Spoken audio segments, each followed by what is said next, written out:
وجعلناه هدى لبني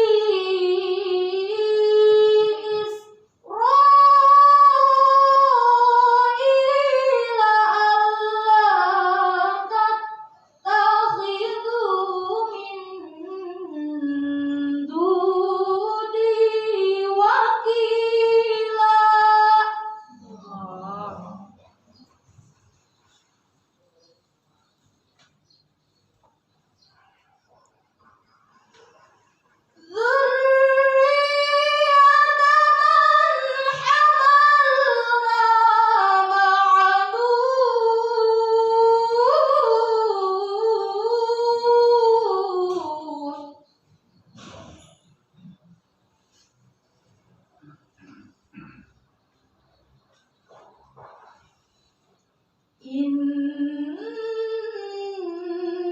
Innahu kana 'abdan syakura.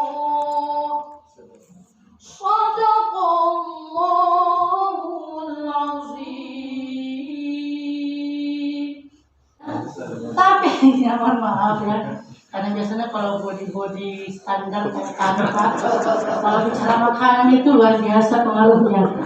Ya jadi untung bau-bau makanan itu sampai saat ini belum ada, jadi belum kecium lagi ya. Kemana pun kita pergi, Allah selalu pertemukan kita dengan orang-orang baik. Beliau mengundang rezeki dengan syarat setiap hari menaruh sedikit madu dan sedikit roti di mulut atau di dekat lubang semut. Itu mengundang rezekinya.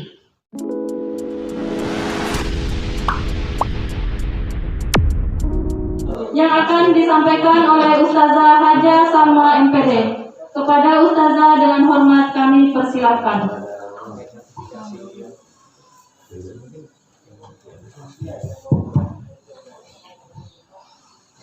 Bismillahirrahmanirrahim.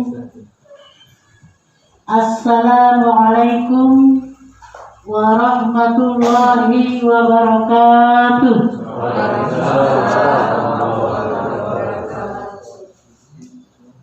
Alhamdulillahilladzi khassa 'ala taqwa wa wassa wa asra bi 'abdihi lailan minal masjidil harami ilal masjidil aqsa. Wassalatu wassalam ala nabiyil mustafa wa ala alihi wa sahbihi wa man wa'ala. Subhanaka la ilma lana illa ma 'allamtana innaka antal alimul hakim. Amma ba'd. Yang kami hormati Bapak Kepala Kantor Kementerian Agama Kabupaten Berau, Ibu Kepala KPPN Tanjung Bradet beserta jajarannya yang saya hormati, Bapak Kasubag TU dan Bapak-bapak, Ibu-ibu Kepala Seksi yang saya hormati, Ketua MUI yang sekaligus sebagai Ketua Popjalu yang saya hormati, Bapak Ibu Kepala Madrasah yang saya hormati, dan seluruh ASN, mohon maaf kepada yang kami hormati juga Bapak Ketua Popjawas, Bapak Ibu ASN di Kantor Kementerian Agama Kabupaten Berau, hadirin wal hadirat rahimakumullah. Terima kasih tak terhingga senantiasa kita ucapkan kehadirat Allah Subhanahu wa Ta'ala yang Maha Suci, tempat kita memohon, tempat kita meminta, tempat kita memolas pertolongan dan perlindungannya Dan sungguh tidak ada yang tersesat ketika dia memberikan petunjuk kepada seseorang, dan tidak ada yang mampu menyesatkan ketika dia telah memberikan hidayah kepada seseorang. Semoga kita yang hadir pada kesempatan ini senantiasa mendapatkan curahan rahmat, hidayah dan taufiknya. Amin ya rabbal alamin. Kepada Allah juga kita memohon dan meminta semoga curahan rahmat, curahan salam keselamatan kepada baginda Rasulullah sallallahu alaihi wasallam senantiasa tercurah kepada keluarganya, kepada istrinya, kepada ahlul bait, sebagaimana Allah berikan keselamatan kepada Nabi Ibrahim alaihissalam beserta keluarganya dan seluruh alam jagat raya ini. Insya Allah pada kesempatan di pagi yang ceria dan cerah diberikan amanah untuk memberikan sedikit hikmah peringatan Isra Mi'raj.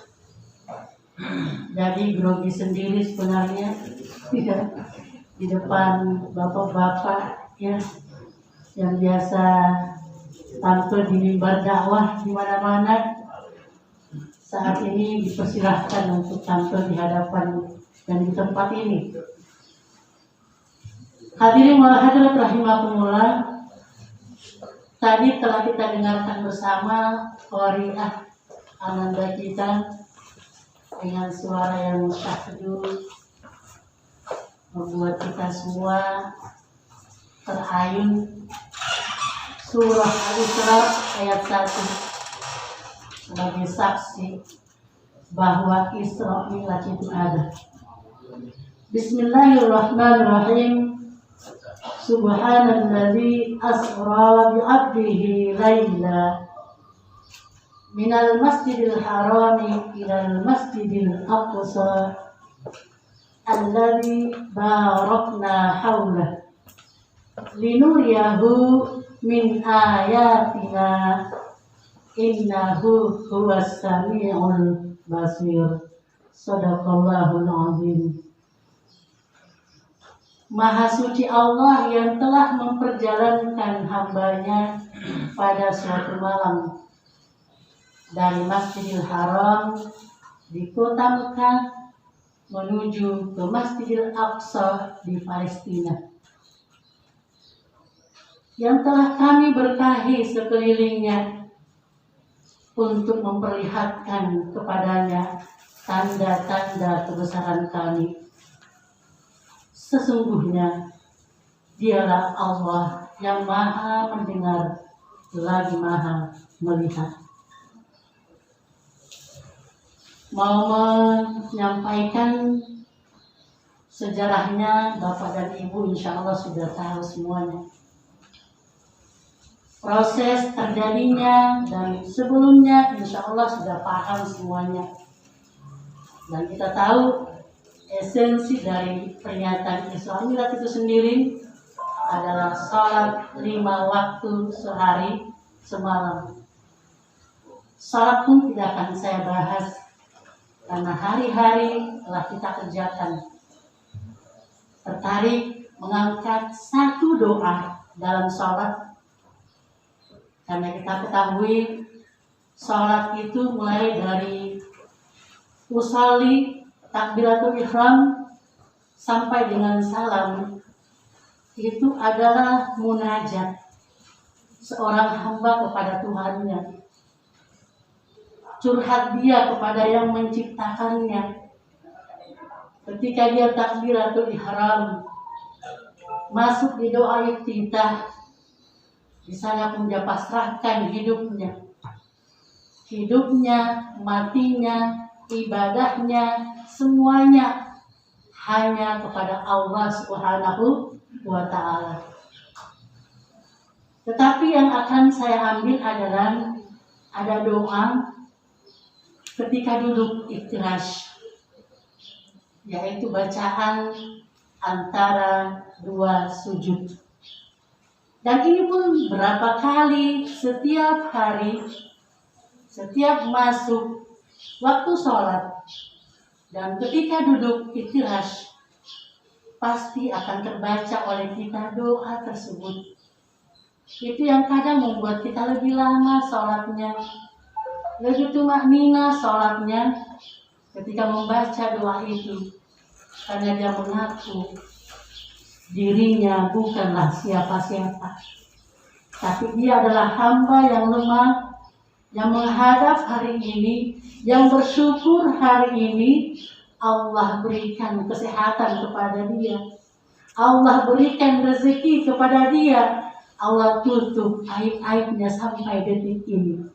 Dan di luar kesadaran kita, mungkin karena doa itulah yang selalu rutin kita baca di saat kita duduk iftirash, sampai hari ini alhamdulillah kita masih dalam keadaan sehat wal afiat.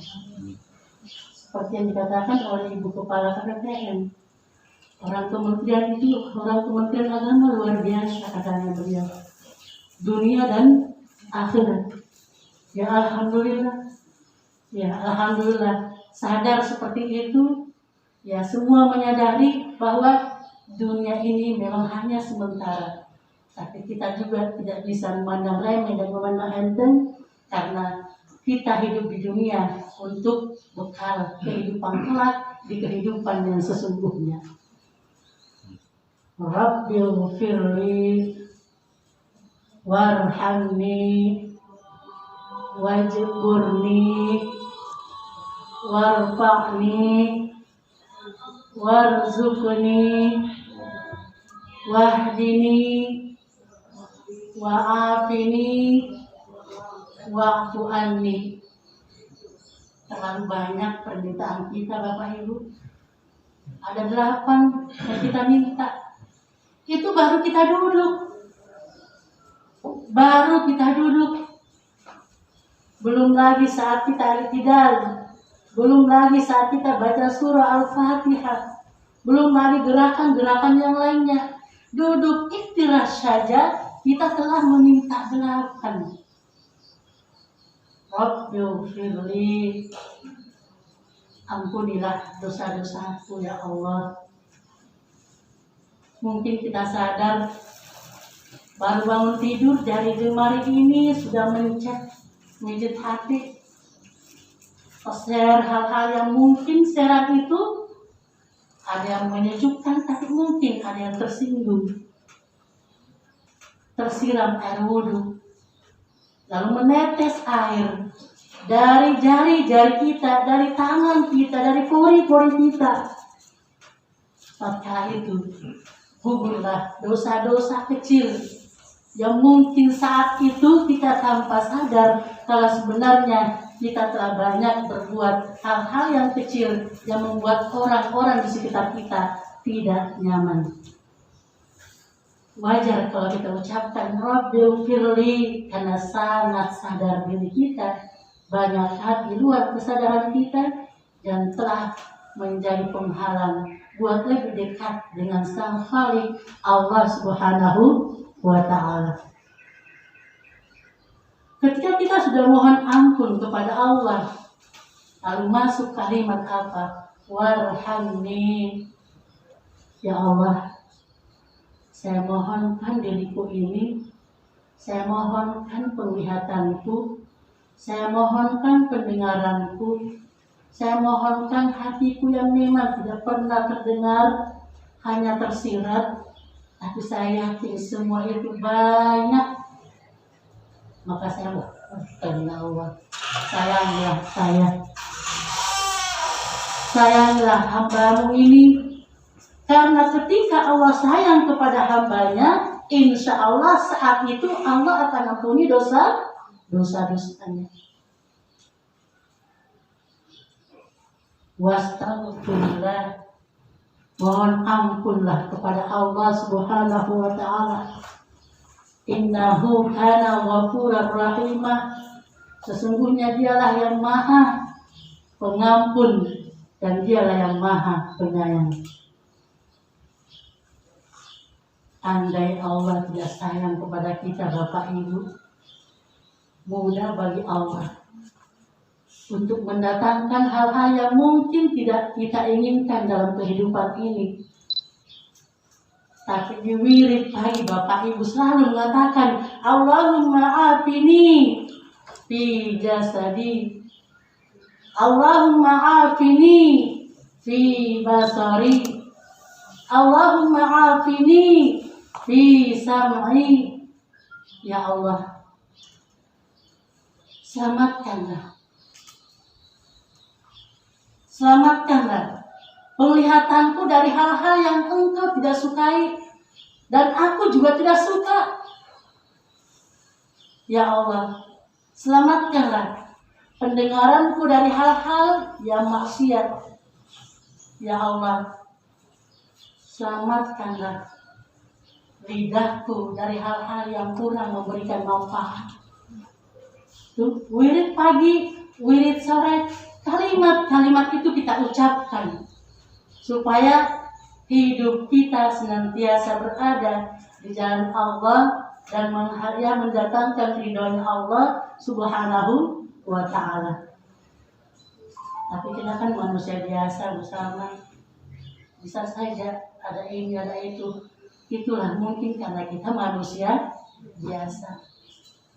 Tapi dikatakan tadi, Kementerian Agama adalah orang-orang yang luar biasa, sampai mampu mendapatkan penghargaan terbaik 7. Jadi kita menjadi orang-orang yang luar biasa.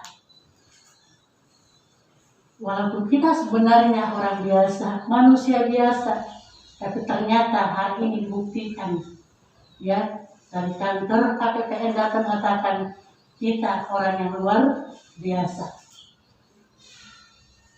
Jamaah berbahagia, ketika tambah turun lagi wajah murni, ini makin luar biasa lagi ketika kita mengatakan wajah murni, ya Allah, tutuplah aib-aibku.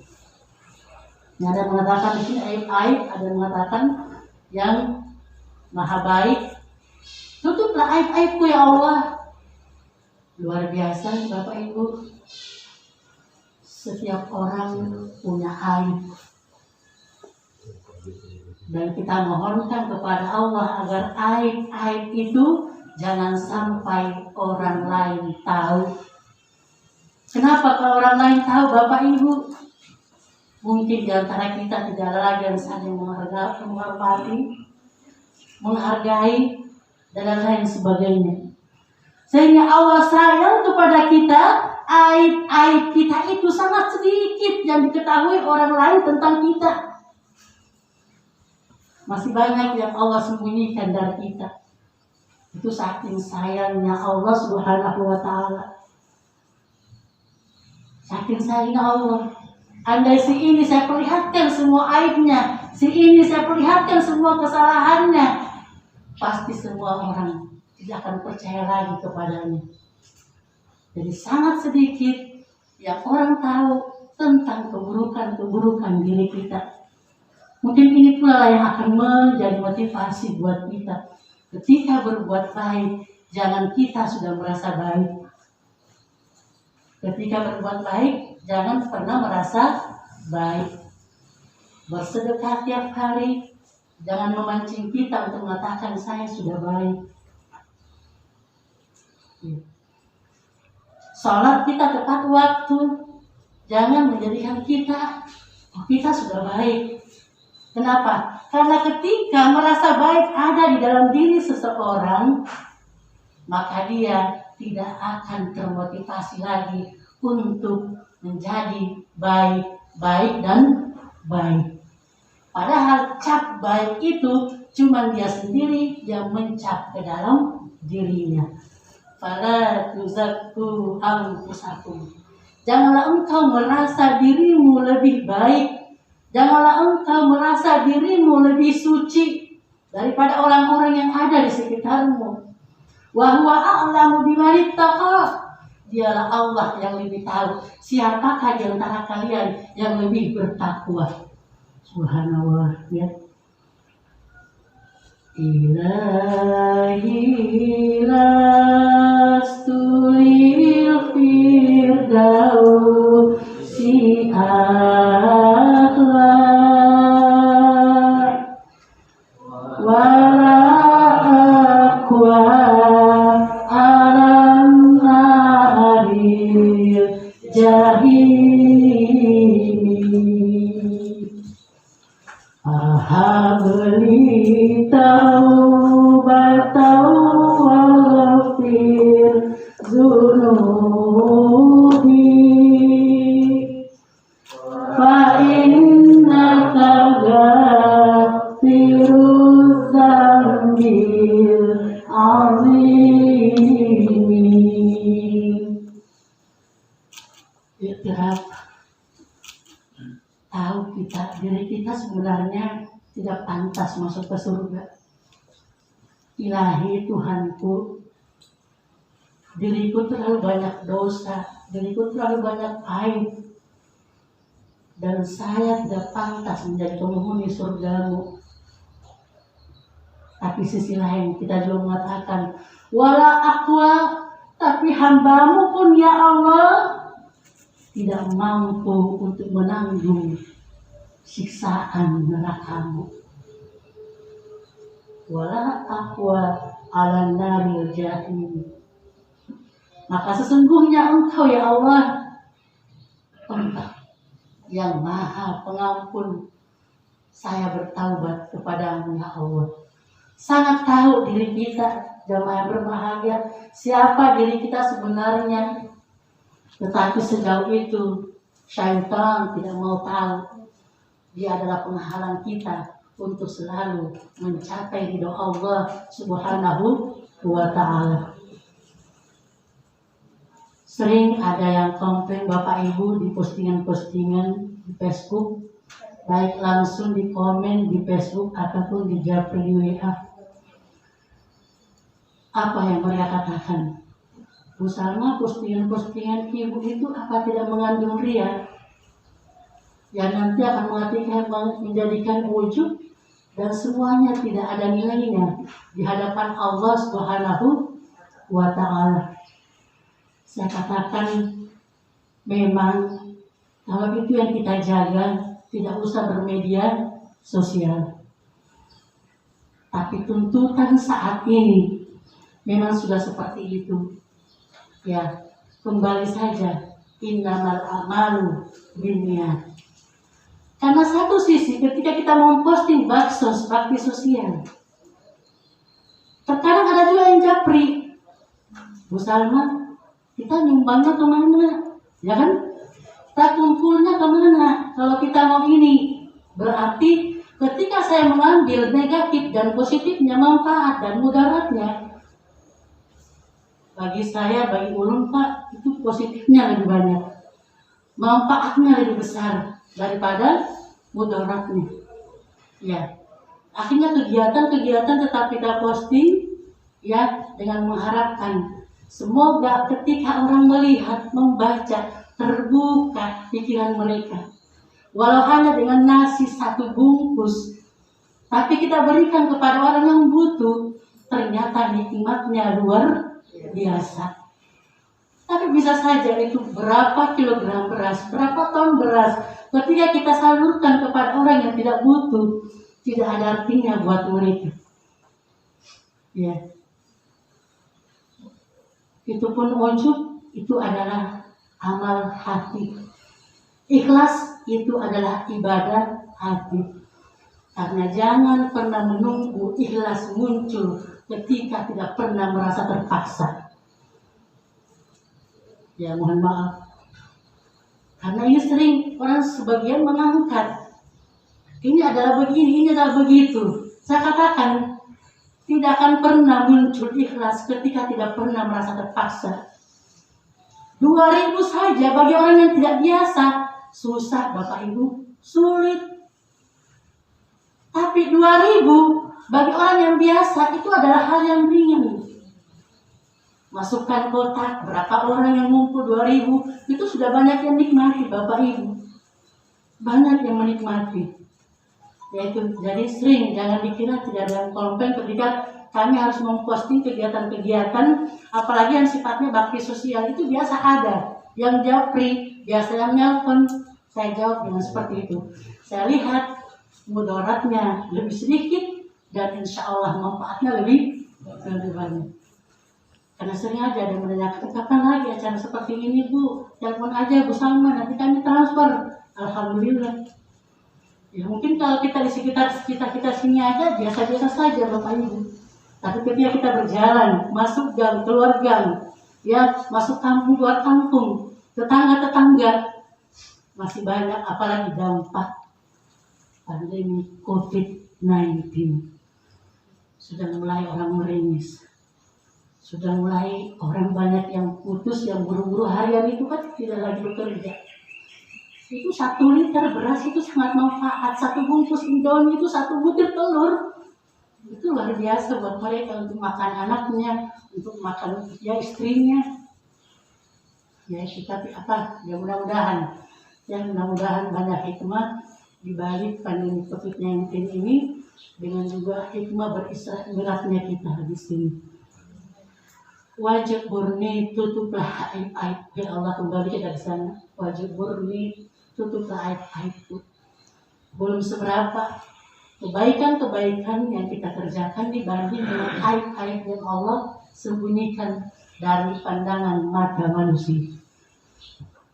Ketika kita sudah merasa hina di hadapan Allah, lalu kita mohon kepada Allah, warfa'ni, ya Allah, setelah Engkau ampuni dosa-dosaku ya Allah, setelah Engkau berikan kasih sayang kepadaku ya Allah, warfa'ni, angkatlah derajatku ya Allah.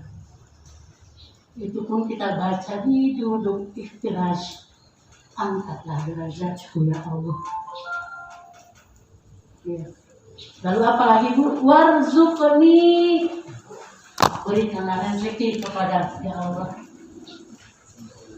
Ya, dari Rabbil firli, warhamni, wajburni, warfa'ni, lalu warzuqni. Berikanlah rezeki kepada Allah. Banyak orang yang mengundang rezekinya dengan berbagai macam cara. Ada yang setiap hari Jumat bersedekah.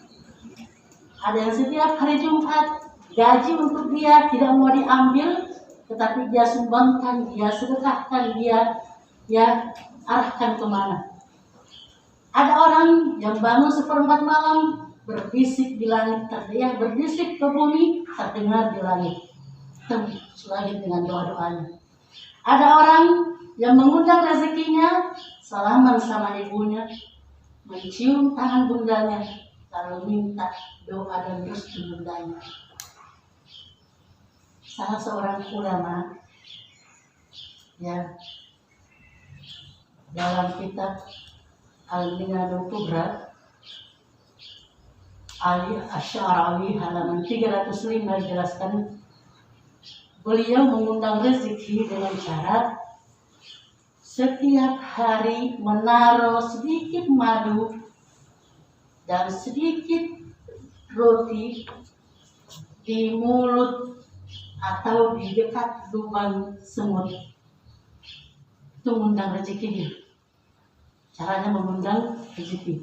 Dia taruh sedikit madu. Bukan ditumpah, tapi ditempatkan memang di tempat yang spesial. Lalu tutupnya pun tidak dirapatkan, itu sengaja. Kenapa? Supaya semut-semut tidak perlu berkeliaran kemana-mana, kata beliau. Sehingga itu bisa mengakibatkan semut akan terinjak oleh orang. Bisa saja kakinya yang patah, bisa saja kepalanya yang hancur, bisa saja mati sekalian semut-semut. Jadi beliau mengundang rezeki dengan cara seperti itu yang mungkin kita juga tidak pernah sangka, tidak pernah duga. Menaruh sedikit madu di tempat sarangnya semut, supaya semut itu tidak perlu jauh-jauh berjalan. Yang mana lebih banyak bahayanya kalau dia kemana-mana keliaran, dibanding hanya di mulut sarang itu saja yang menikmati madu yang diberikan oleh orang lain. Lain lagi dengan Imam Ghazali. Imam Ghazali diampuni dosa-dosanya hanya karena membiarkan seekor lalat numpang di pena yang dia memakai menulis. Lalu lalat itu meminum sedikit dari tinta karena dia kehausan. Imam Ghazali membiarkan, silahkan diminum saja. Setelah itu lalatnya pun terbang lalatnya dan mengatakan alhamdulillah sudah kenyang makhluk-makhluk Allah hanya gara-gara setetes tinta. Jadi beda-beda cara orang untuk mengundang rezeki, berbeda-beda. Tetapi kita juga jangan mengatakan kalau rezeki itu selalu berupa setumpuk uang di meja. Alhamdulillah ada uang, makanan lagi, Allahumma barik lana, ya kan Pak Rahmat? Ya fima razaqtana wa qina adzabannar. Ini makanan, ini uang. Ya, tapi ya mohon maaf ya. Karena biasanya kalau body standar kayak kami Pak, kalau bicara makanan itu luar biasa pengaruhnya. Ya jadi untung bau-bau makanan itu sampai saat ini belum ada, jadi belum kecium lagi ya. Mohon maaf sekali lagi. Ya, gitu. Jadi tidak harus selalu setumpuk uang dan makanan. Tetapi kadang rezeki itu adalah kemana kita pergi, selalu Allah pertemukan dengan orang-orang baik. Kemana pun kita pergi, Allah selalu pertemukan kita dengan orang-orang baik. Atau bisa jadi anak-anak kita itu menyayangi kita. Itu rezeki yang luar biasa. Bapak bilang ke timur, anaknya ke timur. Ke barat dia. Itu rezeki yang luar biasa. Ada kalanya rezeki itu adalah Allah mempermudah kepada seseorang untuk menambah ketaatannya kepada Allah. Ya, amin ya rabbal alamin. Warzuqni. Dan itu janji Allah, "Wa may yattaqillah", siapapun yang bertakwa kepada Allah diberikan kepadanya jalan keluar dan diberikan rezeki dari arah mana saja yang dia tidak pernah sangka. Ya, jadi sama dengan pegawai. Jangan katakan rezeki itu cuma dari gaji. Iya. Betul.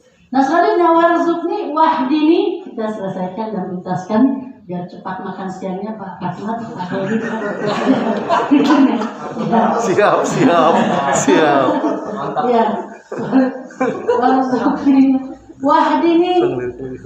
Jangan pernah kita lupa untuk selalu minta petunjuk kepada Allah Subhanahu wa taala.